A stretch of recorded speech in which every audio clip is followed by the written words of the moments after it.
To quote the great Jimi Hendrix, knowledge speaks, but wisdom listens. You're listening to The Wisdom Project, a podcast that does just that. We listen.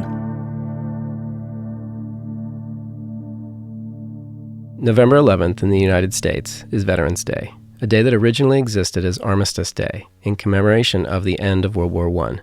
Since then, November 11th has officially become the day of the year designated for us to focus our collective attention on honoring the service of veterans. Some people get the day off, some businesses are closed, and some students don't go to school, but my kids do. If I were designing a holiday to specifically honor veterans, I would definitely give the day off.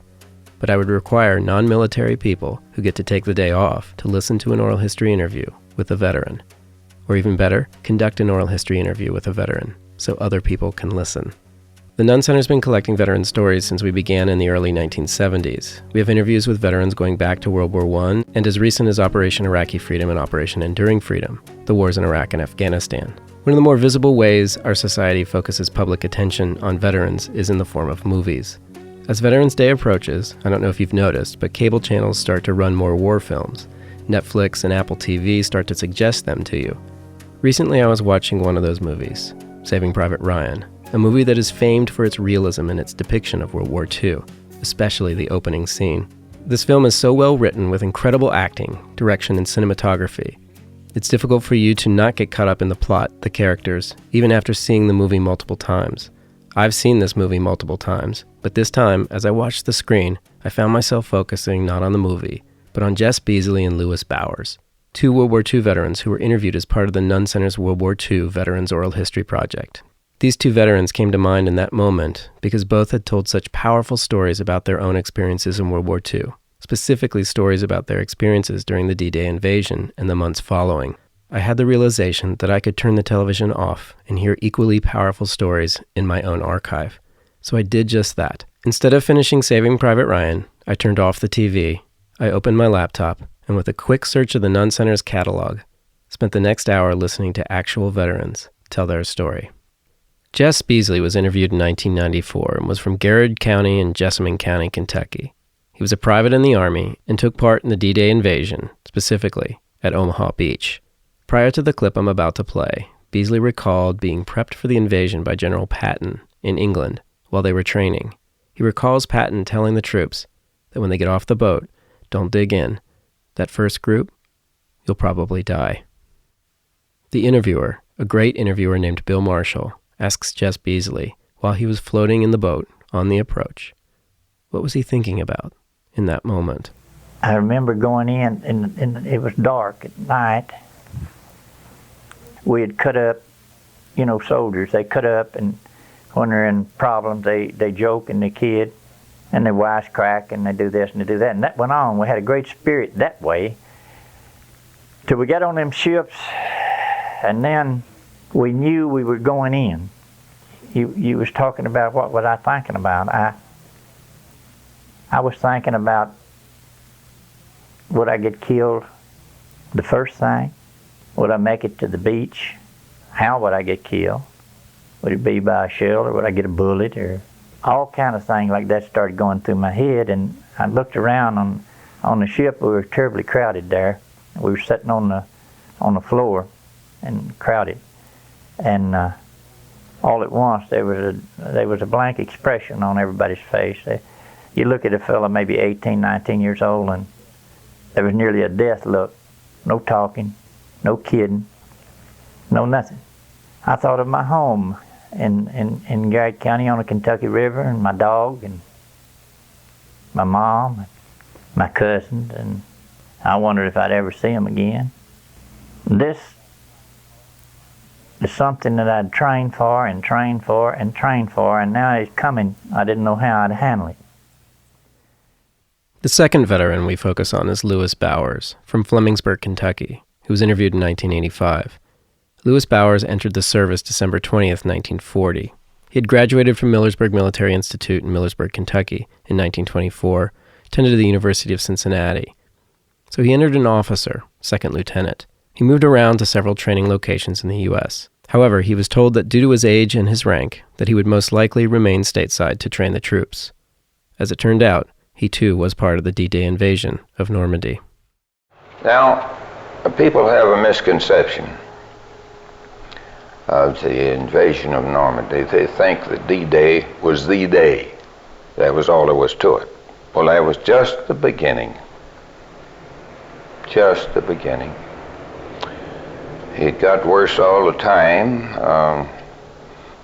Now, the worst day we had, the invasion of Normandy, was the 3rd day of July, 1944. The invasion was practically 1 month old, but we ran right head on, my division did, right head on to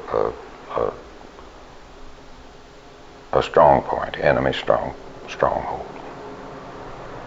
And the division I was in was practically annihilated. In fact, the German radio said the American 90th Division has been annihilated. Well, I didn't know about the whole division. I knew the part that I was in was shattered. They had the high ground, and we were supposed to take a certain hill and ridge. It wasn't a hill, it was a long ridge. Oh, it looked like it's 2 or 3 miles long, the crest of it.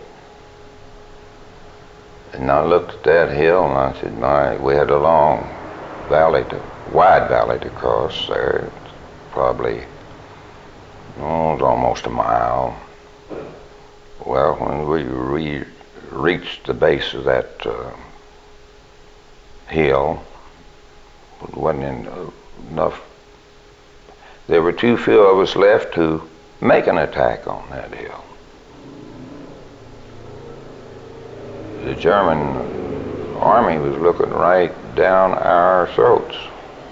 They could see every move we made, but we couldn't see them at all. You were faced with basically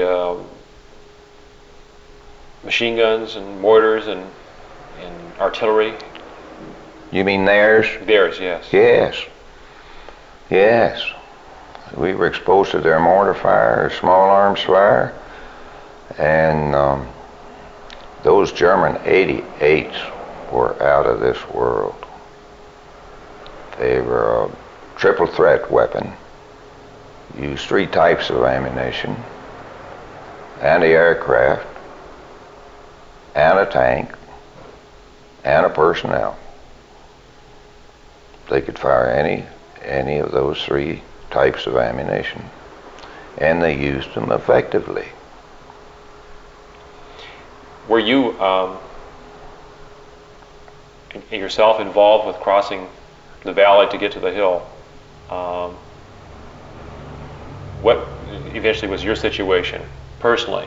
I was trying to get myself and my men across that awful valley.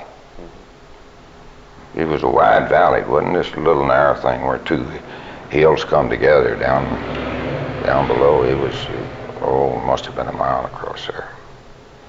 And I thought about the biblical passage. Though I walk through the valley of the shadow of death, I will fear no evil, you know? Yes. Well, it is right up to a certain point. I can't say that I didn't fear any evil, because I did. Very intensely. What kind of? It was right. The first part of it was right. Walk through the valley of the shadow of death. That was right. But from now on, it wasn't. Was there any cover at all?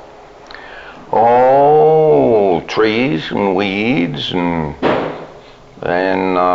washes, low places in the ground, and little higher places, about like any. They eventually crossed the valley and took the hill. Bowers estimated that he lost half his command. During the chaos, Bowers was in communication with a company commander, coordinating maneuvers. Then, he ran into the wounded commander. we hadn't gone but a few yards back, or maybe 100, until I ran across this company commander, and it appeared to me that he had both legs broken. Anyway, he couldn't walk, couldn't stand, or anything, so it was a dead soldier in a slit trench. And I said, look here, we're going to put you in this slit trench. He weighed 200 or more. We couldn't carry him out. He says, I don't want to be carried out. Just get the men out that are able to walk. And we laid him in this slit trench, and we took some canteens off of the dead and for water, and left these canteens with him. And we took a carbine off the dead man and some ammunition, and put that with him, and I bid him goodbye, and we shook hands, and that was it. And when I got back to England, I was in a little sort of a nightclub over there, and hobbling around, and I said, that fellow's face looks familiar to me, and he was on crutches. And I sauntered over to where he was, and sure enough, he was this company commander that I had laid in the slit trench there with the water and the carbine. He said, Dad, I never expected to see you again. Well, I'd say the same thing goes for me. I never expected to see you again. So we saw each other 3 or 4 times after that, and I don't know whatever became of him. He probably got back to the United States, same as I did. But it was just little things like that that happened. Strange things took place. You just can't remember them all of a sudden, you know, like we're talking today. Sure. But Bowers does remember one particular incident where he, alone in a wheat field, met face to face with a young German officer. You know, one little heartbreaking experience. I met a young German officer. Didn't know he was young when I first saw him. But we ran into each other, and I'd say we weren't over 25 yards apart. What in the world he was doing where he was, I don't know. Never will know. But he fired, we were both standing, running, and he fired at me and I fired at him. He was using a Luger, and I was using a carbine. Well, I didn't know whether it hit him or not, because we both hit the ground at the same time. And I said, well, he fell right in the edge of a wheat field on a hillside. And I raised my head up a little bit, and I couldn't see any wheat moving. I didn't know whether he was just hiding there waiting for me or not. But I crawled, one thing another, and I thought I saw 2 feet, booted feet, sticking out from the edge of this wheat. Well, I watched a little while, and they didn't move. And I crawled a little bit farther, and I saw this fellow lying there. He was still alive. And I'd hit him, all right. And he looked at me, and he couldn't have been over 20 years old, I don't think. He was young, just a young officer. And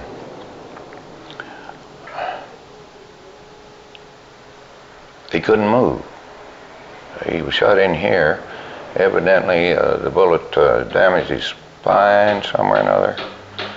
He didn't move a hand or a foot. He could turn his head a little bit. He could turn his eyes. And he looked right straight at me, and I looked right straight at him. And I was sick, just plain sick over it. Oh, I hated it. And I had some morphine on me, and I saw I was going to die. And I took one of my morphine sets off of here and broke the end off of it, and gave him a shot of morphine. And that little episode I'll remember as long as I breathe. After fatally, mortally wounding him, I gave him morphine. I had nothing against the boy. I'm sure he had nothing against me, except we were on opposite sides. It sounds to me as if you had an awful lot of respect for them. I said it sounds to me as if you had an awful lot of respect for them. Oh, yes. Yes. Gee whiz, they were good fighters. Yes, indeed. Finally, Bowers describes how the wartime experience impacted the rest of his life. You know, before the war, I used to hunt a lot. And for years after the war, I wouldn't shoot anything. Rabbit or quail or anything like that.